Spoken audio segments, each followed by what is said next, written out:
We took it all. We brought them to our land. An endless night, ember hot and icy cold. The rage of the earth. We made this curse.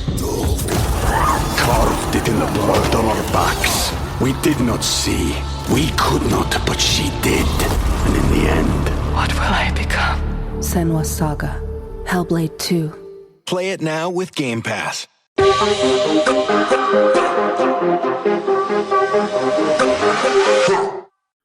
I'm Joseph. And I'm Nick. And this is Fish Jelly.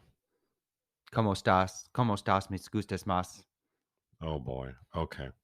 How are you? I'm good. That's the Spanish version of Mickey by the great Tony Basil. Mm-hmm. Is it Basil? Basil. Sure. Do you remember that music video? Yes. Where she's put herself in the best light possible. Ooh, rough start. Okay. What? No, for me.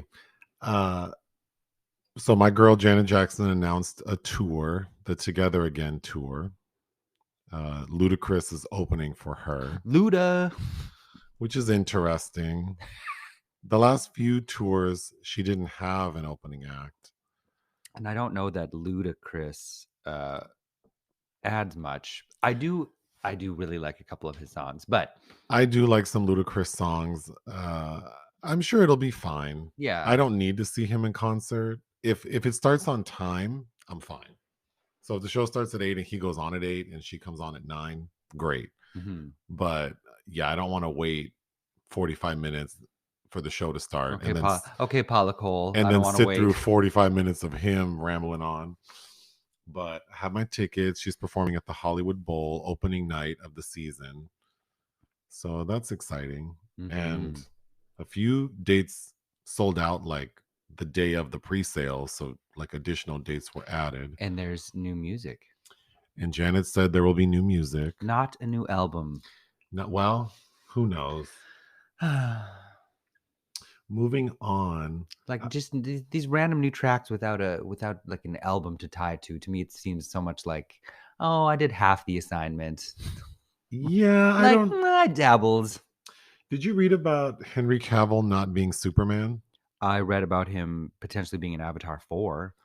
Well, he posted that because for people who didn't watch Black Adam, the bonus scene or the post-credits scene for that movie is that Henry Cavill reprises his role as Superman. That's right. I already forgot about that. And then he announced that he's coming back to do a second or another Superman movie.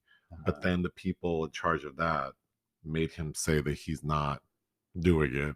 Oh. And he also left. He had also The Witcher, I think, because he thought he was going to do a new Superman.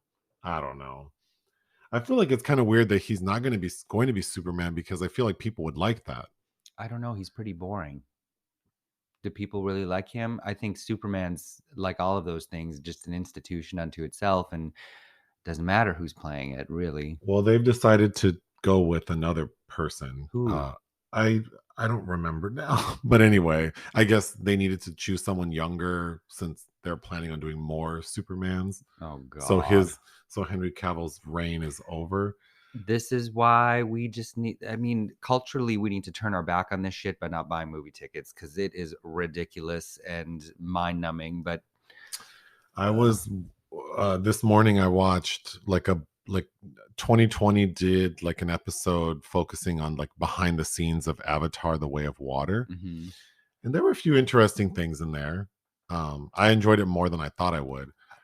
But what a production. Yeah, but the thing that really threw me off, because I think the kids, those characters are pretty poorly done in the movie. Okay. They didn't... Their dialogue's kind of whack. I mean, they definitely play a significant role in the plot, but I don't think that there's anything spectacular about any of the kids, except that one of them is voiced by Sigourney Weaver.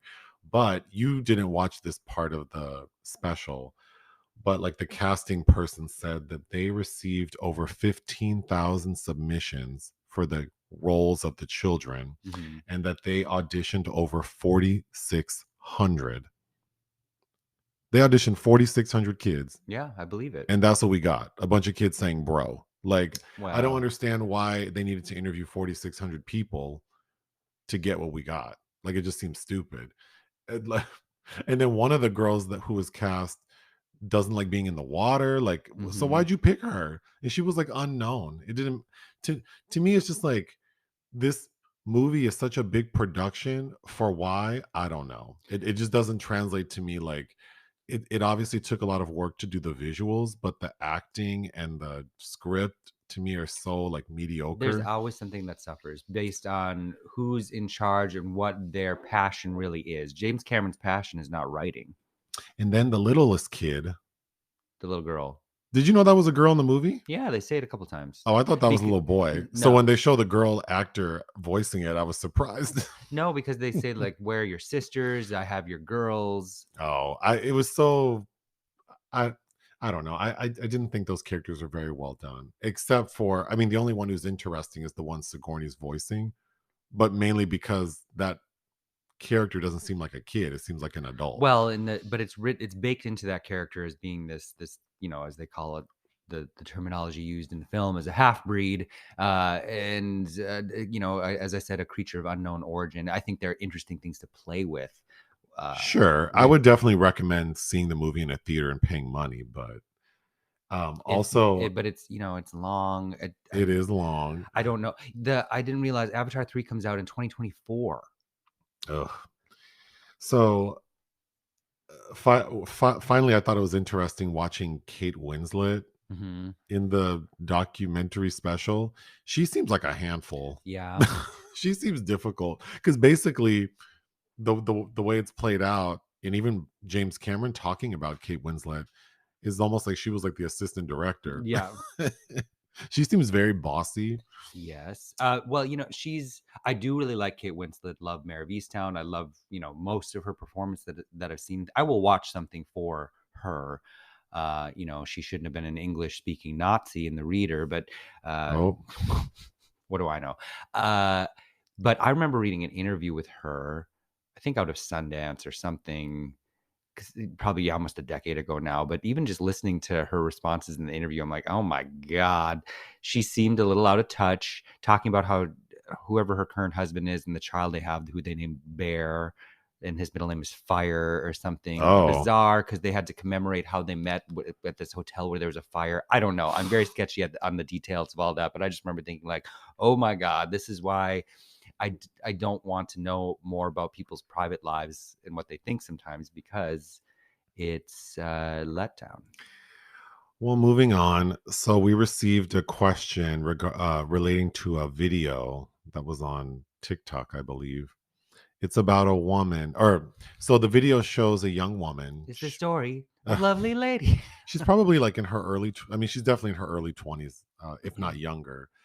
She has beautiful features, but her skin is in pretty bad shape. She has a lot of scarring, like on her forehead, and her hairline is pushed very far back. It looks like she maybe has like tension alopecia from wearing braids or weaves. So she looks rough without makeup. And then we see her put on like a full face and then put on a wig, and she looks like a 10. Mm-hmm. So then the question was, is this catfishing? And you also watched the video. I think my answer is, to me, catfishing is digital only. Like someone's presenting a persona, whether it's physical or like the actual person. Because people will show their real faces, but then lie about their relationship status, their finances, their career, right? Their body, yeah. Right. So it's not just whether they're attractive or not. People lie about a lot of things, but I think it's digital. So like, I haven't met you and you're presenting yourself in a way that isn't true, That you couldn't deliver. and then you can't deliver in person. To me, that's what catfishing means. What this young lady's doing, She can deliver that in person. she can, yeah. If you saw her online and you offered to take her on a date, she would show up looking like that. So But I mean, the question is, the conversation is much broader than, because we're talking anytime you put out anything to create a facade, whether it's makeup, I think that argument extends to clothing. We're all doing a little bit of that. right. So to answer the question, I don't think that's catfishing, but then I think it's a separate issue that is sort of, it is complicated, because I think for the individual, and I don't know what this young lady Maybe she's a makeup and hair artist and she was just demonstrating her skills, in which she has many and people should hire her. But if she was showing like, hey guys, this is me getting ready to go out tonight, then I think there are a few issues because I It's Cinderella syndrome. It's like at midnight you're going to turn back into a pumpkin, and we got comments yesterday because in our live video for Mysterious Skin, I mentioned a roommate of mine and someone commented like, I hope this roommate doesn't listen to you talk. But I actually have, when I talk about roommates, there are actually like 4 of them that I've had that I kind of, if they were listening, they would know that I'm talking about them. But yeah, their name, birthday, and social security number have been protected for their privacy. No, so I had a roommate who, out of drag, like how he looked was like that guy from Rocky Horror Picture Show, the one who opens the door. Cashmaster. What's his name? Yeah, the butler. Mhm. He looked like that, like balding, but grew his hair long on the sides because he'd wear a hat, and then he would wear. So he looked like that. But then when he would go out, he would wear a girdle. He would wear like underwear that made his butt look big. He got like tan. Oh, riffraff. Riffraff. He looked like a riffraff. But then at night at the gay bar, he actually looked pretty good. And he wore like colored contacts. So Notably, Riffraff, played by Richard O'Brien, wrote the music for Rocky Horror. Oh, by the way. So I think there are a few issues because the individual like him or like this young lady, if she's doing this to like, that's how she wants to present to the world. I feel concerned for like their own self worth. Mm-hmm. Like, and then also it must be very hard to feel like you have to like this is how you must present to the world. Yeah, but I think as gay men, we very much know how that feels. Yeah, I mean, some people. For me, it's like, I mean, I the look pressure, like the expectation. Yeah, but to succumb to that is different, right? Like I feel a lot of pressure to look a certain way, but it's not going to happen.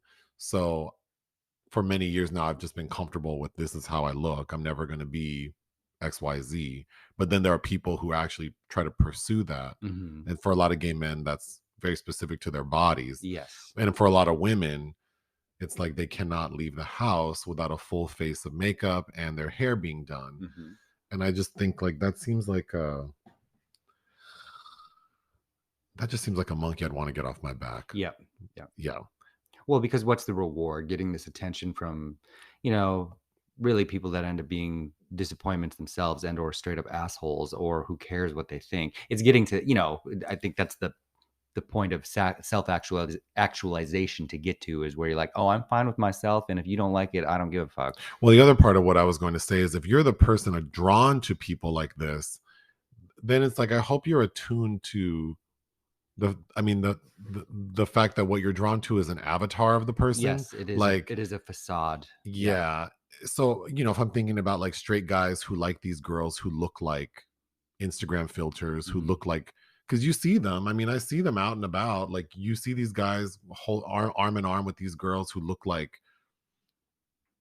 they have the full face of makeup, a wig, they have the BBLs and the waist cinchers. I mean, they look like something out of like an Instagram filter walking around the Grove in broad daylight, looking crazy. And these men like that. So it's what my grandma used to say, in women of her generation, be like, oh, I have to go put my face on. Which is no different. So, but I'm talking about the people who like that, like they want their significant other to look like that. To me, it's like, okay, so you're signing up for, this person cannot function without their body armor on, and that's a process. Which is drag. We have sold a story to women that their persona is they're doing drag. I dated someone who required a very long time to get ready, and it amounted to nothing. Like they didn't look that much different, and that shit was annoying. It was just annoying because it wasn't like how I'm slow getting ready because I'm just slow. Well, you are. Mm-hmm. But I don't need to do anything. I can get up in the morning. Like this morning, I got up, put on clothes, like literally just put on the clothes that I threw on the side of the bed and went to the grocery store to get stuff I need. We're referencing that again because that's a rarity, but yes.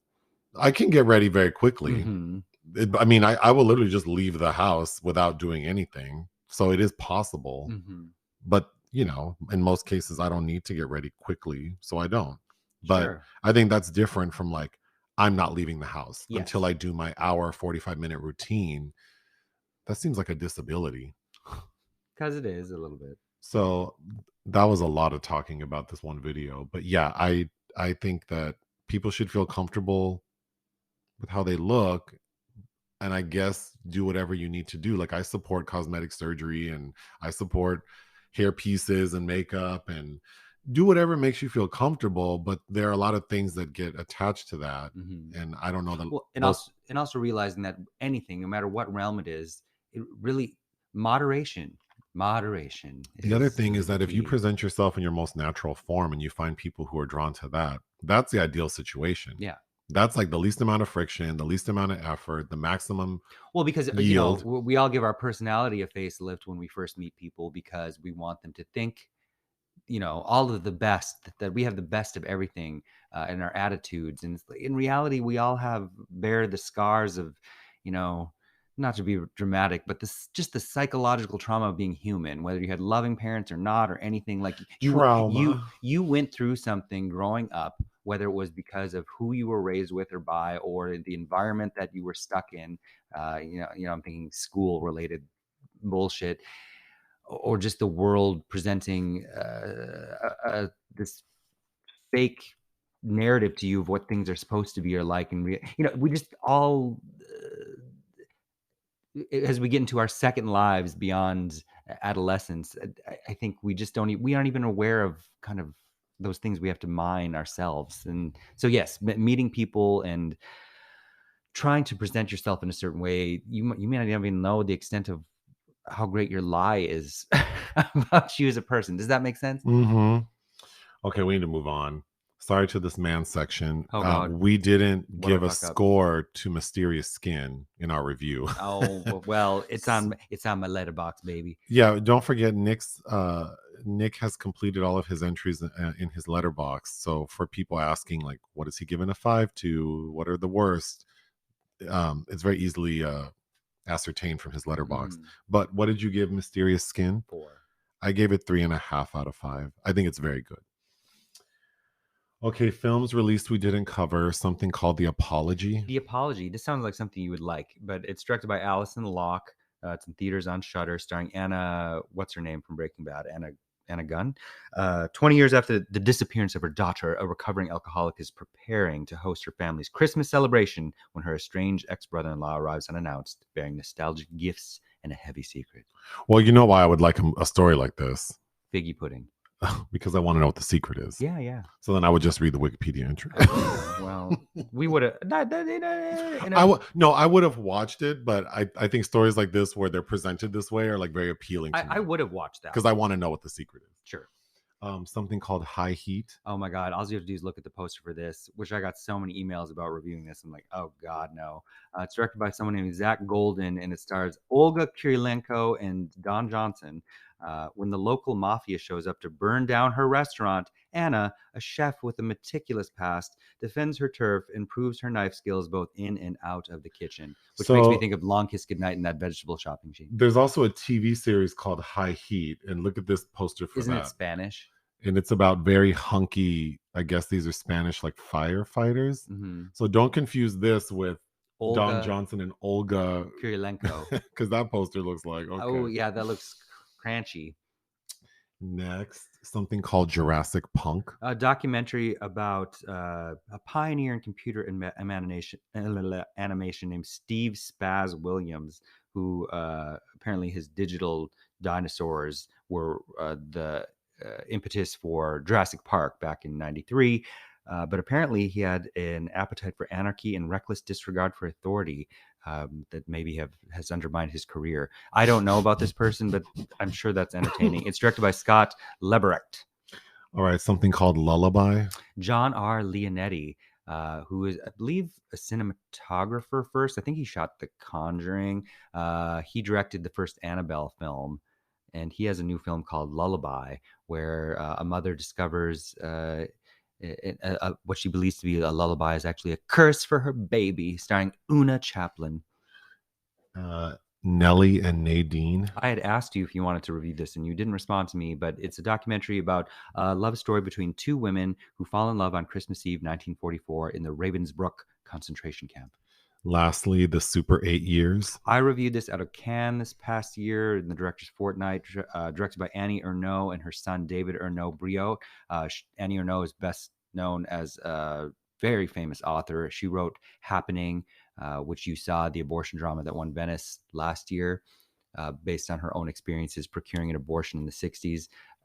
So it's about a period of her life looking through family photographs and footage of family vacations and kind of trying to contextualize her life and with even at the broader scope in mind. But I thought it was fascinating and very interesting. Okay, movies watched for fun. You watched Wendell and Wild. Yes, because I voted last Sunday, which took, what was that, 6 or 7 hours for the Los Angeles Film Critics Association. But I was trying to catch up on a lot of animated films and documentaries I've missed out on over the past year. But I watched, you were in the room for part of it, Wendell and Wild, Harry Selick. Very bizarre. It was a very bizarre cartoon, and I did enjoy it overall. But boy, it's doing a lot. Something called Descendant. Descendant, I thought, was really interesting, especially considering this is the week I finished reading Kindred by Octavia E. Butler. There was something else that I thought worked thematically in life, but it is directed by Margaret Brown, and it is about the last descendants of the last slave ship that came to the U.S. In what was it called, the Clotilda, and basically how this excavation, they finally found the ruins of it, and that provided evidence of this crime that happened, because at the time this happened, because slave trafficking was actually outlawed decades before it was actually done.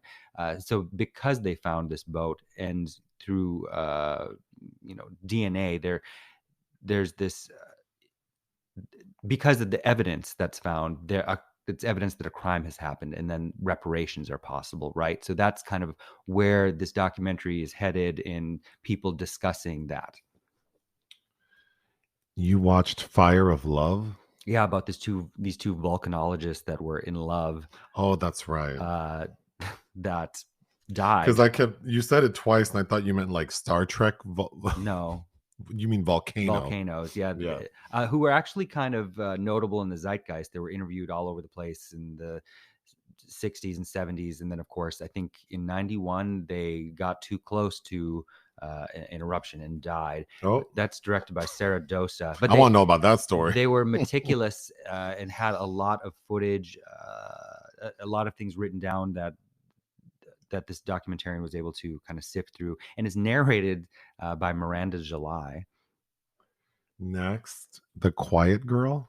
An Irish film that was a runaway success back home and has gotten a decent amount of festival play and attention because Neon bought it. I think it won an award out of, I'm forgetting at the Berlin Film Festival, one of their sidebars is for like Generation K, like they have like a section about films dealing with adolescents and children, and I think an award, I'm forgetting the name of it right now, but Generation K plus or something. Bad Axe. But The Quiet Girl, directed by Colm, I'm gonna say his name wrong. Yeah, you're not listening to me. Colm Byreed, who's worked in television for a long time.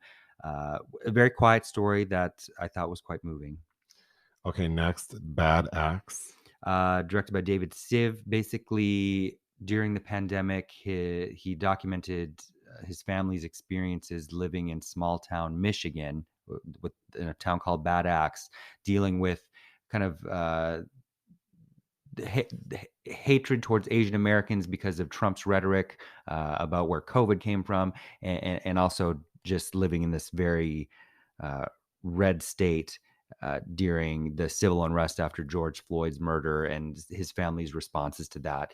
I thought it was interesting, but I don't like the word triggered, but it was just like, I don't want to go back to this. I don't want to go back to 2020 in my mind. I want more space away from it. But it's interesting. It also feels like a very personal documentary that I don't know. And it touches on some very important subjects from this family's perspective, from a cultural perspective. But I don't know. I constantly felt like I was being manipulated too, though. Mm. Next, you watch The Music Lovers. Yes, Ken Russell is a favorite of mine, and I had never seen this about Tchaikovsky, who was gay and married this woman who he'd only corresponded with through letters, and she's basically a nymphomaniac, and he can never please her, and they both lead themselves to a sense of ruin. There was a film directed by Kirill Serebrennikov at Cannes this past year, also trying to recuperate what it was like for this woman, Tchaikovsky's wife.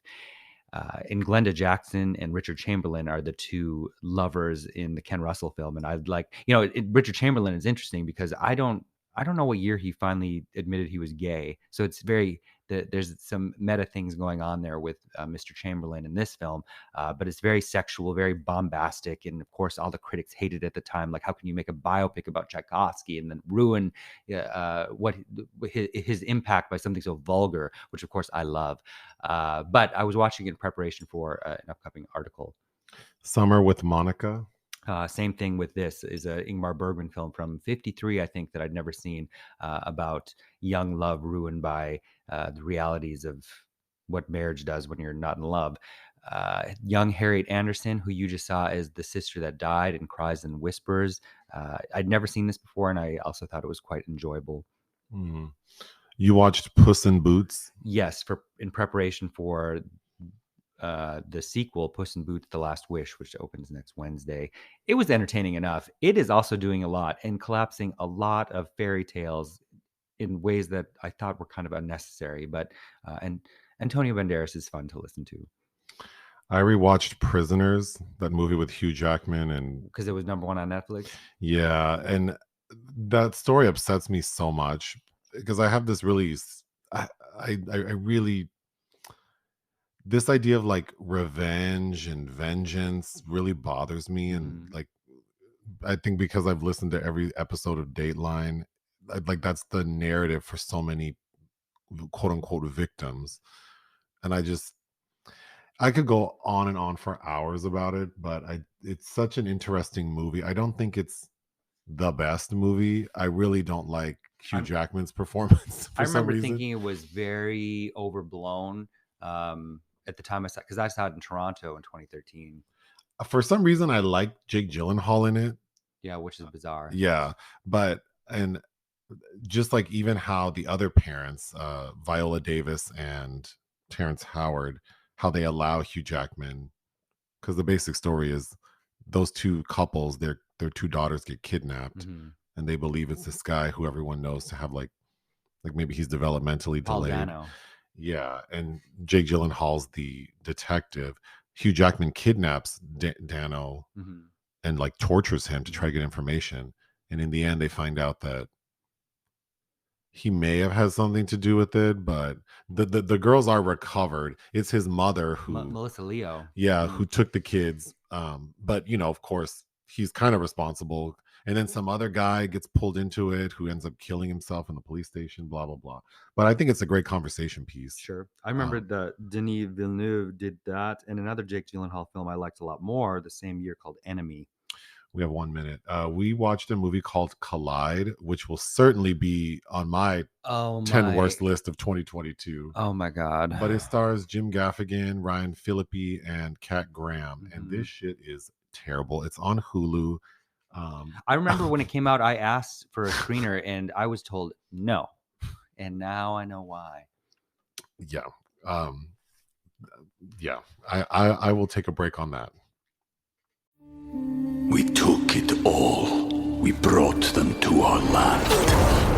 An endless night, ember hot and icy cold. The rage of the earth. We made this curse. Carved it in the blood on our backs. We did not see. We could not, but she did. And in the end, what will I become? Senua's Saga. Hellblade 2. Play it now with Game Pass. Okay, so projects of interest. No, I wanted to say though that Collide was so bad it besmirches the Leona Lewis song. Ugh, it was so bad I didn't even think about her until you said it. It's so I kept distracting. in my head. I couldn't stop thinking about Collide. But Ugh, just the writing, the cinematography. I mean, the screenplays were because I never saw Crash, but you referenced Crash. well, you've seen Cronenberg's Crash, Oh no, sorry, the Paul Haggis Crash. that's the one I'm referring to. Yeah. Isn't that a similar story where? Yes. Well, there are a lot of movies like that. There's one with Sigourney Weaver that's like that, where multiple vantage point. Oh yes. Yeah. This is very basic though. It's just, oh my god, the way these characters converge is like pointless. Well, that was a very popular. What's the word I'm looking for?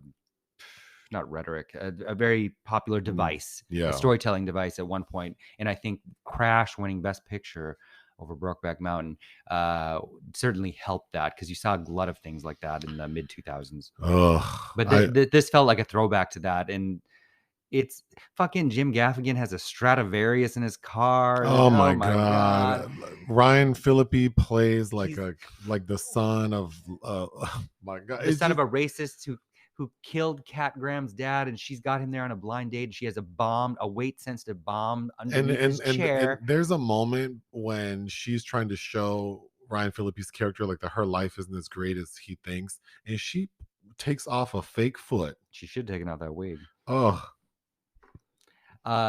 It was egregiously terrible. there's this white boy trying to be like a thug with face tattoos that is cringy. But anyway, moving on to projects of interest. We found a bag of Coke, and now we're gonna use it to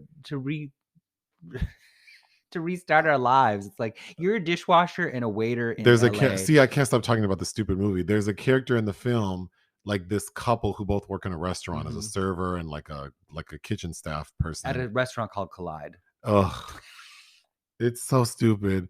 And we find out that they found some cocaine. Yeah. And they're going to sell it and run away, run away. Like a Strangers with Candy. And we find out that the money they're going to get is like 100,000. Mm-hmm. That's not enough in 2022 to run away anywhere. So I don't know where these two fools think. And she's just discovered she's pregnant, and they're hiding it in the seafood freezer, and there's about to be inventory at the freezer because somebody's been stealing because the restaurant manager has been stealing from the restaurant. It's like, oh, what? So like they're gonna find the Coke. Okay, we need to stop. Anyway, projects of interest. Something called 6888. Tyler Perry is doing a period piece about a battalion of Black women during World War II that had to sort the mail. I have zero faith in his ability to. I do too. With Jasmine's Blues, recently under his belt. I think so. Netflix is letting him do this because, well, he's signed a deal and clearly people will watch his movies, but he is not qualified. He's not qualified. At the best, we can hope that we will get some grade A actors in there, because it's not happening. He can get like a Felicia Rashad, or but it still won't be a good movie. No, but sometimes an actor can elevate. I do believe it, and sometimes that I'm happens borderline saying. I mean, I'm very close to thinking like we should just boycott Tyler Perry. Not going to happen, especially now that he's the godfather of Harry and Meghan's kid. Ugh. Anyway, something about Marianne Michael Rosick. Marianne is a new project directed by Michael Rosick, who is a former journalist for such publications as Esquire and Rolling Stone, and he created a one-woman show for Isabelle Huppert, which I actually have been aware of for some time, and it was recently announced at the deadline, and I think it's finished filming, but I've known about this for like 3 years. But it's her first time one-character project. It's described as a complete tour de force for one of the greatest actresses in the history of film, but also in its breakthrough form, a zeitgeist movie meant to exactly capture the moment we are all living in, which sounds insane, but I am here for it. Okay, unfortunately, there are entries in the obituary section. Georgia Holt, Cher's mama died. Oh, that's right. I didn't know that. Yeah, she was 96. Okay. So she lived a long life, and I'm sure she's very proud of her. Well, at least her one child. I don't know about the other ones. I don't know how many kids she has. Then you listed someone named Angelo Badalmenti. Badalmenti. Someone named Angelo Badalmenti, who has created some of the best scores a film ever, including the Twin Peaks score, Mm. which you are familiar with. He was 85, but yes, huge fan of this man's work, but he's dead. And then, of course, Steven Twitch Boss Yeah, that's a depressing died story. last week. People know him as like the DJ that was on the Ellen DeGeneres show. I guess you could call him a co-host too. Um, yeah, he shot and killed himself in a hotel room in the Valley. Uh, I think I wanted to say that all of the people posting about him, particularly celebrities, like everyone's posting about like how he was always so happy and positive and like you never know. It's true. Well, that's true. You never know. But what And I related to as someone who is very morbid is I think oftentimes people like I don't like being told that I seem okay or I seem fine. And it's like, yeah, because I'm like a sophisticated person who can like fucking get through the day and not well, it's just sometimes it's like, well, you don't seem depressed. You seem okay. It's like, well, I'm not. I'm just like I'm professional, so I have to get through my work day and I have obligations outside of work that I'm going to try to get through with, some like being mildly pleasant, but that doesn't mean everything's okay. So Mhm. I feel like, I mean, has anyone ever heard of a damn clown? Like, I mean, that's right. A Like, comedian. or a comedian, like people learn how to put up a facade just to get through life because it's easier to be affable and friendly and joke around than to be confronted constantly with like, you don't seem okay, you don't Right. seem okay. Right. And I'm very well aware of that, so I'm very good doing that outside of my home, like seeming like I'm fine, because I don't want to hear anyone try to encourage me or give me positive words. And like, so I just think like, yeah, obviously we never know how people are feeling, but as someone who is very morbid, I just feel like, I don't know. Sometimes people get to a point where they feel like they can't go on, and I don't know why everyone thinks that. It just seems so selfish. Like, so you want this person to keep living even though they were at a point where they felt like they couldn't. And what the fuck are you going to do for them? If he's having financial, are you going to pay his bills? Are you going to raise his kids? Are you going to find a new husband for his wife because he can't stand her? Whatever the case may be, it's like people are going through shit and they're in pain and they can't go on. And I just think it's so annoying, again, because I'm a very morbid person, that people want to like fight for your life. It's like, but I don't want to live. Like, why are you fighting for my life? And it's like, I don't. And then also because I don't believe that there's anything after I die. I believe that when I die, it's the same as before I was born. Mhm. Nothing. If I kill myself, I'm not going to know. I'm not going to know anything about anything. So at the end of the day, it doesn't matter when I die or how I die. What it affects are the people who are still living. And I think if you do care about that, then that would be a reason to hold on. Like, that would be a reason I haven't blown my brains out, is because I care about the people who are living and how that would affect them. And I also want to continue to live at this moment. But, Mhm. I think it's more complicated than that. And then when things like this happen, people get on. I agree it's more complicated, but you're also using a very superficial medium platform to try Sure, to convey sure. something that is meaningful, and that's impossible to do too. And also to convey meaning for somebody that, these people didn't, in most cases, didn't know. Well, I think it's a good point about the superficiality of the platforms that we're seeing this messaging on, because I think it's like, for someone who's in pain, for someone who's considering ending their life, they need more than a drive-by word of Thoughts encouragement. and prayers. I don't need your Mhm. thoughts and prayers. Like, I need someone to sit with me in silence and help me get back to a place where I feel alive. I need time, I need investment. Like, I need more than just like, don't do it. Your life means more than that. Like, you're going to go to hell if you kill, like, calm down. Mhm. This is not helpful. And I would love to know how many people, because I'm sure many, many, many people out there have had suicidal ideations. They may have had a plan. They may have actually attempted it.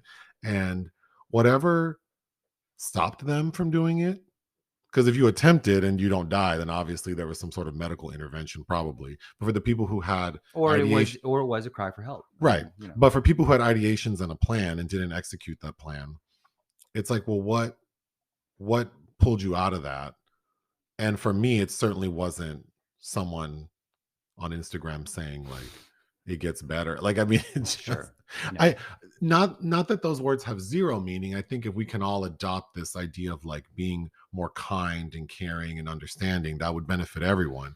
But I think it's just interesting. Well, I think again, I think it's about just listening, I also and feel not maybe sometimes feedback isn't needed either. It's just listening. yes.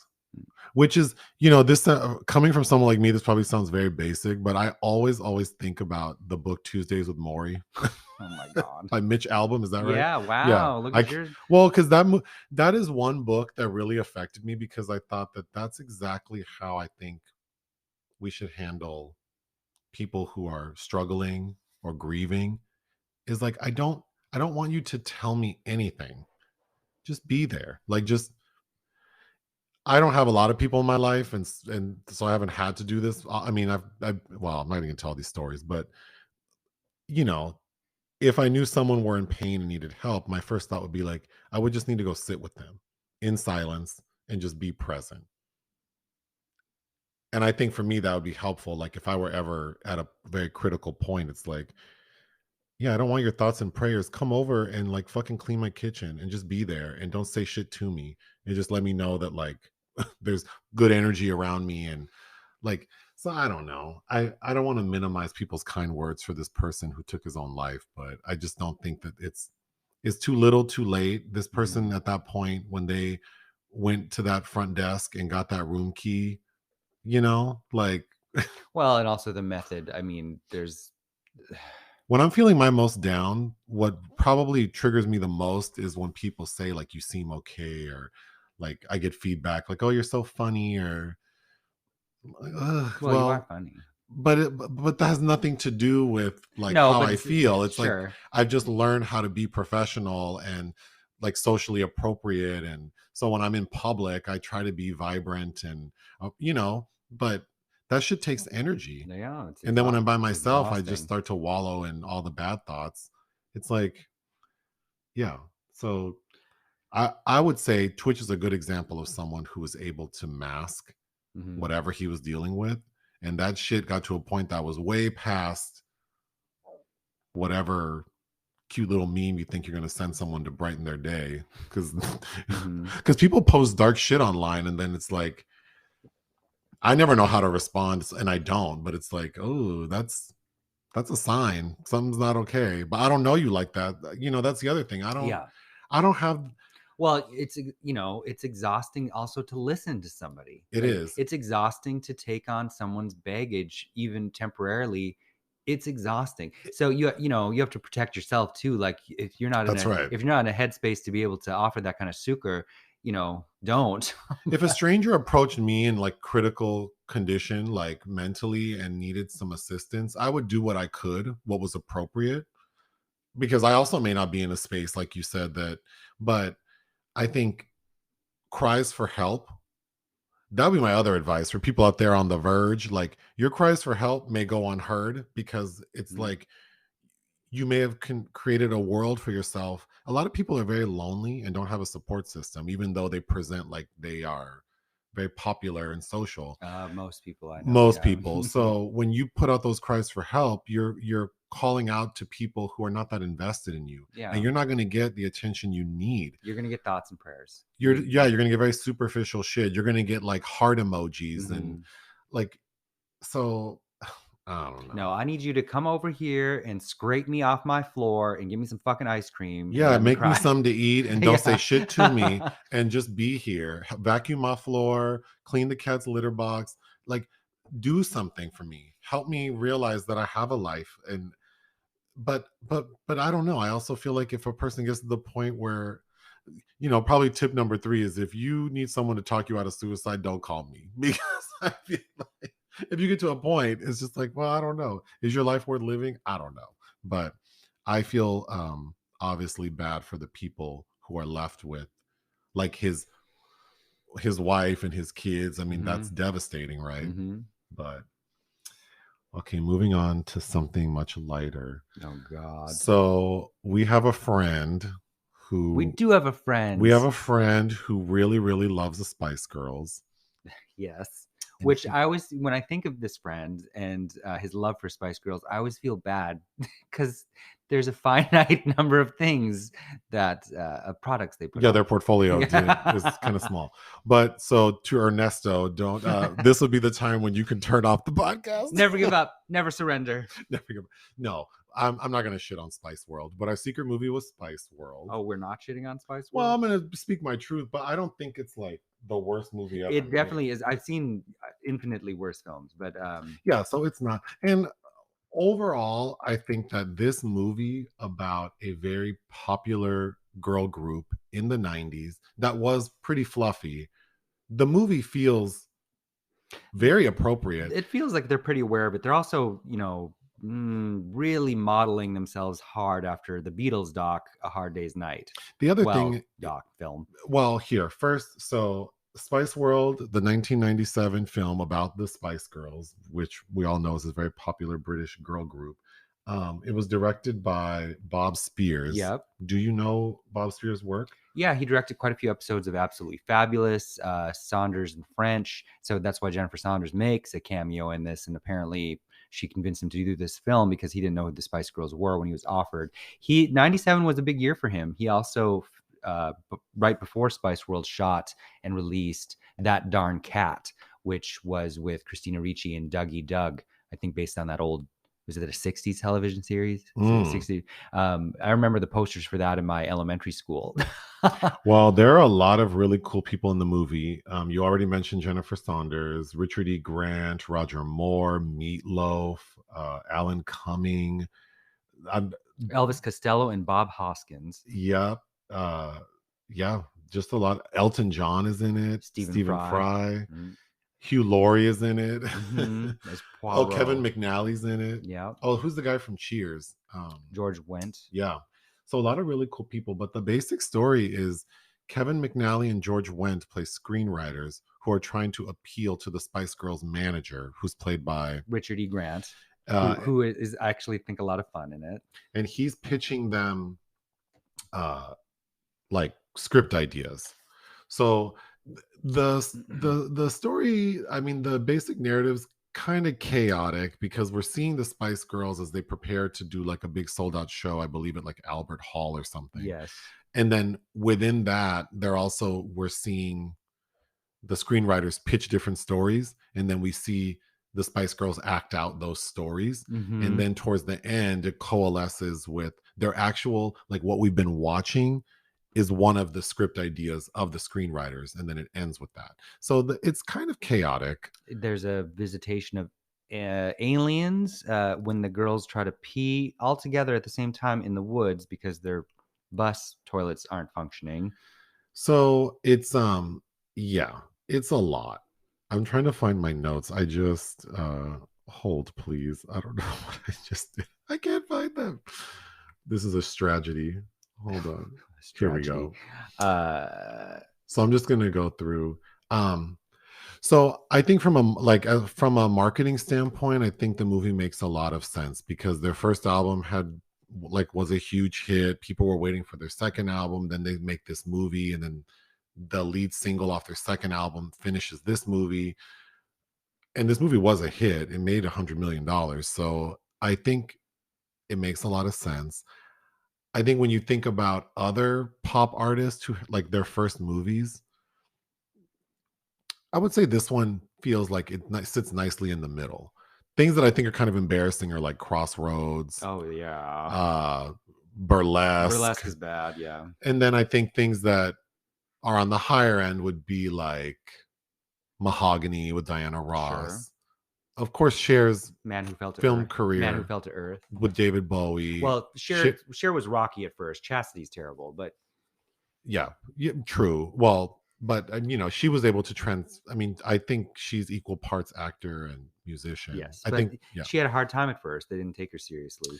And then I think, like, you could go the route of, like, Janet Jackson and Poetic Justice, which I think is a okay movie. I don't think it's embarrassing. I think The Bodyguard with Whitney Houston is Okay.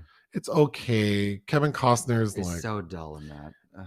and but I think it was smart for Whitney to play a character that seems close to her persona. Sure.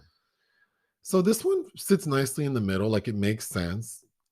Again, like as referenced, the Beatles, A Hard Day's Night, who the Spice Girls were touted as the most significant British breakout since musical sensation since the Beatles, but they're really a lot much more like the Monkees, who are also a manufactured group. Well, let's talk about that because I think this, I don't think anyone would be surprised that I would say that individually, none of the Spice Girls seem that musically talented that they could have like a big career on their own. Yeah. I feel like none of them would have been like discovered as solo artists. Well, some fare better than others. Like I think Emma Bunton, I think of the five, Emma Bunton is the most. and Mel B, maybe Mel C. I don't mind either, but I don't think any of those people really could have been solo artists. I don't know. Jerry tried. Yeah, I mean, Jerry has a song I like, Emma has a song I like, but we're not talking about what they ended up becoming because they made the most of their Spice Girls opportunity. I'm saying that I think these five people are not talented performers Transfixing. who probably would have gotten solo deals prior to Spice Girls. So to bring them together and to create this body of work, their first album, and to have it become like a sensation is really cool for them. And I think in the film, they're playing their character hard. Yes. And I think because the writing of this movie, there is quite a bit of it that I think is humorous. It doesn't take itself seriously at all. It seems very self-aware of how ridiculous their celebrity is. It has moments that remind me of like Naked Gun vibes. Yes. What I wish it would have been is that it could have been the exact same story, except that each of the Spice Girls, they're the opposite of their actual persona. I think that would have really sent it. Because there's actually a moment where they're all complaining about why does everyone think that, we're not this character, and then they're doing the things like that would have required Victoria Beckham to be nice or sweet, which I don't think she's capable of. Yeah, she's probably she's definitely the crunchiest one. She is a precursor to the Kardashians, I feel like. Yeah. Why are we looking at this woman who, even when she smiles, seems miserable? And she's not that, like when she walks, she has this. It's funny that she's called Spice or posh because I think she looks kind of trashy. Like, yeah. Well, not as Jerry's hair it ages her like a decade. One of my notes is that Ginger's hair is a nightmare. It's terrible. It's a literal nightmare. And I kept thinking it looks like a crab. Talking about catfishing and taking too long to get ready, if you compare Mel C to Jerry, like if their call time was 8 a.m., it's like Mel would probably be ready by 8:15 and Jerry would still be in that chair at 10 o'clock. That the hair looks like crab legs because they have the blonde out in the front. Oh God, the color and then the extensions. But so just going through my notes, the first time we see them singing, it sounds like they're singing live, which I did appreciate. I also appreciate that they never tried to make it seem like they could actually sing very well. Like the choreography was. Yeah, we kind of get what they can give, which is not a lot, but people liked it. I was also Alan Cumming is in the movie, and I thought he was kind of cute. He was okay. He plays a documentarian. I thought that character seemed it just added to the chaos. It grows a bit old. It does. So the tour bus they're driving around in, the inside of it, the joke is that the inside looks like a spaceship. It's huge, but it's just a normal sized bus. Yeah. That was ridiculous. I thought, again, for 1997, this girl group that's super popular, I feel like the fans of the Spice Girls back then probably really liked this movie. Well, they were children. Because they got to see, there's a moment when all of the girls switch personas. Like Emma Bunton becomes Mel B or whatever.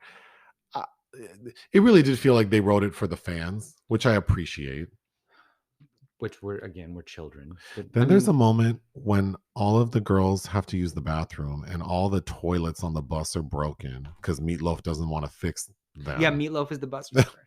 So Dennis. they're like, pull the bus over in the middle of the woods, and they all run out and run deep into the Right, woods like together, holding hands. Like, I if thought you y'all need had to pee. yeah, if you have to pee, just pop a squat, bitch. But they all run out to deep into the woods, and then there's a UFO encounter, and the aliens in the UFO are so creepy. Yes. I thought that was funny. It was amusing, a passing trifle. Then there's another scene where the girls, they like, some kids won a contest to hang out with the Spice Girls for a day, and the Spice Girls are so tired of being chased by paparazzi that they just want to get away. So they like escape from the bus and get on a boat. Which And- also is chaos. And then the boat, yeah, it's chaos, and the boat's being followed by the Alan the Cummings the crew. documentarian. And there's a moment where all of the kids fall off the boat, and then Posh. It's just so ridiculous. And then by final notice, someone says the line, "The headless chicken only knows where he has been. Roger Moore. He cannot see where he is going." And I thought that was so stupid, but Yes. funny. Roger Moore, who has a different animal he's feeding in each scene. In every Because scene. he's like behind the scene. He's the chief that's controlling everything. We only have 3 minutes That left. Richard E. Grant contributes to. Oh, quickly, Jim Simpson, Sigourney Weaver's husband, was the assistant director on this movie. Yes. What would you give this film? 1.5. I would give it 2 Oh, out of God. 5. I don't think it's a good movie, but I think if you're a Spice Girls fan, it's great. The hardest part of the movie for me is the music, I mean, because I don't love it. That was my first CD I ever bought in 6th grade, and Wannabe I would have on repeat in my mother's car, and she'd be like, okay, this is the last time we're listening to this today. I do think some of the songs are catchy. There is a scene where, because pretty much their entire catalog is featured in the film, but there's a moment, they have a song that I can't recall. With the assless chaps. No, it's where they are, Who Do You Think You Are? The Morales Club mix. There's a scene where they're in like a club, like a futuristic looking club, and that song's playing. I thought that was fun. Of course, Spice Up Your Life. Mm-hmm. That's a fun song. But no, that one song with the dancers with the assless chaps. I don't think I'd heard of that. I'd never heard that song, and I did not care for that at all. Well, it has very limited lyrical. Yeah, content. it's not very catchy. But yeah, if it's not available streaming, our friend had to bring the disc to the house. So I mean, I guess if you have easy access to it, and you've never seen it, I don't see myself watching this ever again.